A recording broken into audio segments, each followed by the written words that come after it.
আপনি যদি এই ভিডিওটা না দেখেন তাহলে অনেক মিস করবে, তাই আপনারা ফুল ভিডিও।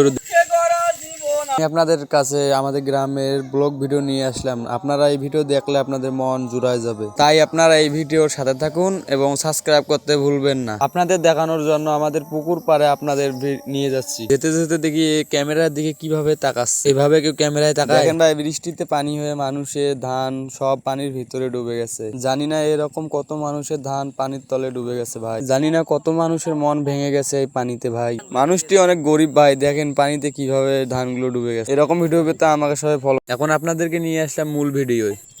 দয়াল সবাইকে দিল রত্ন ভান্ডার, আমায় দিল যন্ত্রণা।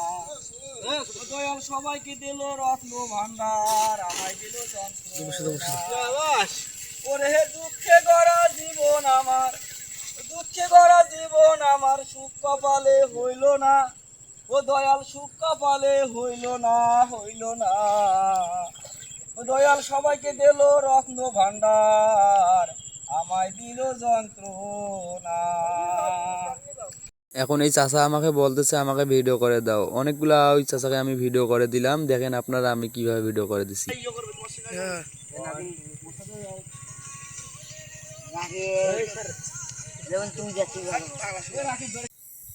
এখন আপনারা দেখতে পাবেন আমাদের গ্রামের অনেকগুলো পুকুর, যা ছবি তোলার জন্য অনেক ভালো হয়। আপনাদের ওখানেও কি এরকম পুকুর আছে? থাকলে কমেন্টে বলে যাবেন।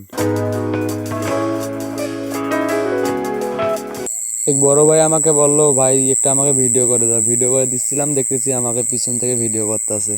ও আমাকে বলতেছে, ভাইয়া ভিডিও কি করলে কোনো সমস্যা হবে? আমি বললাম যে না, সমস্যা নেই, আপনি ভিডিও করতে পারেন। পুকুর পাড়ে ভিডিও করলে ভিডিও অনেক ফ্রেশ হয়, তাই আমি অল টাইম পুকুর পাড়ে যে ভিডিও করি। আমার সাথে অনেক ভাই ব্রাদারও যায় সাথে ভিডিও করার জন্য, তাদেরকেও ভিডিও করে দেই, আমিও ভিডিও করি। ও মা, পিছনে ঘুরে দেখি সবাই আমাদের ভিডিও দেখতেছে। বড় ভাইয়ের ভিডিও করা দেখে আরো একজন বড় ভাইয়ের ভিডিও করে দিলাম। আবার বড় ভাই ভিডিও শেষে বলে কি দেখেন, 60 সেকেন্ড হবে।